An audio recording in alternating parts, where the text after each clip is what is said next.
ආයිබෝවන් කියලා පිළිගන්නවා SL Night Power YouTube channel එකේ තවත් අලුත්ම වීඩියෝ එකකට ඔයාලා හැමෝම පරිගණකයක් භාවිතා කරන අපි හැමෝම අපේ පරිගණකයෙන් විවිධ වෙබ්සයිට් වලට යනවා. ඒ වගේම විවිධ වෙබ් පේජ් වලට යනවා. මේ අතරින් තියෙනවා අපි නිතර භාවිතා කරන වෙබ් පේජ්. උදාහරණයක් විදියට YouTube, Facebook, Instagram මෙන්න මේ වගේ වෙබ්සයිට්. හැබැයි මෙන්න මේ වගේ වෙබ්සයිට් වල නිතර යද්දී අපිට හැම වෙලෙම අපේ වෙබ් බ්‍රවුසර් එකක් ඕපන් කරගෙන මෙන්න මේක හරහා යන්න වෙන්නේ. හැබැයි මෙන්න මේ වෙබ් පේජ් අපේ ෆෝන් එකේ තියෙන ඇප් එකක් වගේ අපේ පරිගණකයේ ඩෙස්ක්ටොප් එකට, ටාස්ක්බාර් එකට, ස්ටාර්ට්බාර් එකට මෙන්න මේ වගේ තැන් වලට දාගෙන යූස් කරන්න පුළුවන් නම් ඒක අපිට කොච්චර ලේසිද? උදාහරණයක් විදියට අපේ ෆෝන් එකේ තියෙන YouTube app එකට ටච් කරොත් අපි කෙලින්ම YouTube එකට යනවා. ඒ වගේම අපේ පරිගණකයේ ඩෙස්ක්ටොප් එකේ තියෙන YouTube සලකුණු වල ටච් කරොත් කෙලින්ම අපි YouTube එකට යනවා. මෙන්න මේ වගේ දෙයක් තමයි අද අපි කරන්න යන්නේ. වැඩි කතා නැතුව දැන් අපි යමු අපේ වීඩියෝ එකට. මෙන්න මේක කරන්නේ කොහොමද කියලා බලන්න. මුලින්ම අපි අපේ වෙබ් බ්‍රවුසර් එක මේ විදියට ඕපන් කරගන්න ඕනේ. ඊට පස්සේ අපි යන්න ඕනේ අපිට මොකක් හරි ඕන වෙබ්සයිට් එකට. උදාහරණයක් විදියට මම මේකේ Facebook කියන වෙබ්සයිට් එකට යන්නම්. මම මේ විදියට Facebook කියලා සර්ච් කරා. දැන් මෙතන තියෙනවා මේ විදියට Facebook login or sign up කියලා ඔප්ෂන් එකක්. මම මේක උඩත් මේ විදියට ක්ලික් කරනවා. හරි. දැන් අපි ඇවිල්ලා ඉන්නේ Facebook කියන වෙබ් පේජ් එකට. මම මේකට Facebook ගත්තේ උදාහරණයක් විදියට ඔයාලට පෙන්නන්න ඕනේ හින්දා මේ විදියට අපේ ඕනම වෙබ් පේජ් එකක් කරන්න පුළුවන්. ඊට පස්සේ අපේ Chrome browser එකේ මෙන්න මේ විදියට මෙතන තිත් තුනක් තියෙනවා ඔයාලට පේනවා ඇති. මෙන්න මේ තිත් තුන උඩ ක්ලික් කරන්න. එතකොට මෙන්න මේ වගේ තැනක්. ඊට පස්සේ මේක ටිකක් පල්ලෙහාට ගියාම තියෙනවා more tools කියලා ඔප්ෂන් එකක්.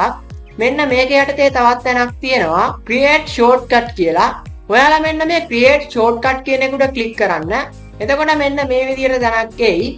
මෙතනින් වෙන්නේ අපේ ඩෙස්ක්ටොප් එකට දාන ෂෝට්කට් එකට නමක් දාගන්න එක. ඔයාලට කැමති විදියකට මෙතනින් දාගන්න. මම මේ විදියට මේක Facebook කියලාම තියෙනවා. මෙතන යටින් තියෙනවා open as window කියලා එකක්.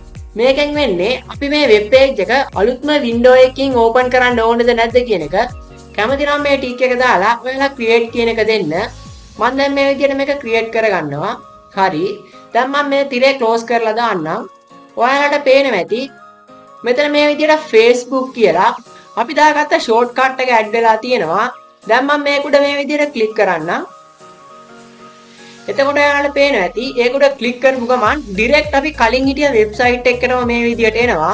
මේ විදියට මම තවත් වෙබ්සයිට් එකක් ඔයාලට කරලා පෙන්නන්නම්. දැන් මම යන්නම් මේකේ Instagram. හරි. මේ විදියට සර්ච් කරලා මෙතනක් තියෙනවා login Instagram කියන එක. මේකට ගිහිල්ලා ඔයාලා ආයෙත් මේ තිත් තුන උඩ ක්ලික් කරලා more tools Creat shortcut කැමති නමක් දුන්නා Creat කියන එක දුන්නා. ඔයාලට පේනවා ඇති Instagram කියන වෙබ්සයිට් එකේ shortcut එකත් මේ විදිහට අපේ desktop එකට add වෙලා තියෙනවා. මම දැන් මේක උඩත් ඔයාලට double click කරලා පෙන්නන්නම්. එතනදිත් ඔයාලට පේනවා ඇති මේ විදිහට කලින් ආපු වෙබ්සයිට් එකටම ලේසියෙන් අපි මේ විදිහට ඇවිල්ලා තියෙනවා කියලා. මේ විදිහට අපිට පුළුවන් අපේ වෙබ් බ්‍රවුසර් එක ඕනම වෙබ්සයිට් එකක් අපේ පරිගණකයේ desktop එකට නිවැරදිව දාගන්න. දැන් අපි බලමු මෙන්න මේ විදිහට අපේ ඩෙස්ක්ටොප් එකට අපි දාගත්ත ෂෝට්කට් අපේ ටාස්ක්බාර් එකට ස්ටාර්ට්බාර් එකට වගේ තැන් වලට ඇඩ් කරගන්නේ කොහොමද කියලා. මුලින්ම ඔයාලා මේක උඩ රයිට් ක්ලික් කරන්න.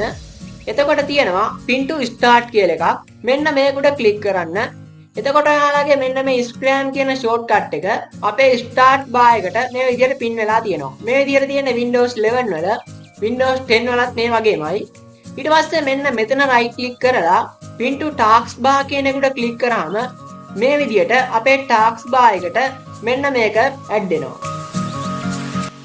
මේ වීඩියෝ එකෙන් ඔයාලා දැනගන්න ඇති හරියටම අපේ වෙබ්සයිට් එකක් එහෙම නැත්නම් වෙබ් පේජ් එකක් අපේ පරිගණකයේ ඩෙස්ක්ටොප් එකට ස්ටාර්ට්බාර් එකට ඒ වගේම අපේ taskbar එකට ලේසියෙන් ඇඩ් කරගෙන ලේසියෙන්ම මේ දේවල් පාවිච්චි කරන්නේ කොහොමද කියලා අද වීඩියෝ මේ විදියට මෙතනින් මම ඉවර කරනවා. මේ වීඩියෝ වලට ගොඩක් වැදගත් වෙයි කියලා මම හිතනවා. ඒ වගේම වීඩියෝ එක ගැන අදහස් පල්ලෙහා කමෙන්ට් සෙක්ෂන් එකෙන් අනිවාර්යයෙන්ම යොමු කරන්න. ඒ වගේම තාමත් ඔයාලා අපේ channel එක subscribe කරලා නැත්නම් මේ වගේ වටිනම අලුත්ම වීඩියෝ බලන්න ඔයාලා අපේ channel එක subscribe කරලා තියාගන්න. ඒ වගේම අපි වීඩියෝ එකක් දාපු ගමන් ඔයාලා ළඟටම ගෙන්න ගන්න. ඊට එහා තියෙන bell icon එකත් all දාලා තියාගන්න. ඒ වගේම channel එකේ about එකට ඔයාලට ගිහිල්ලා පුළුවන් අපේ Facebook සහ Instagram page follow කරන්නත්, Telegram සහ WhatsApp group සමග සම්බන්ධ වෙන්නත්, Telegram සහ WhatsApp ඔස්සේ මා සමග direct සම්බන්ධ වෙන්නත් ඔයාලට පුළුවන්. තවත් අලුත්ම වටිනම වීඩියෝ එකකින් අපි එනකම් මෙන්න මේ වීඩියෝ ටිකත් ඔයාලා බලලා නැත්නම් මේ වීඩියෝ ටිකත් ඔයාලා බලන්න.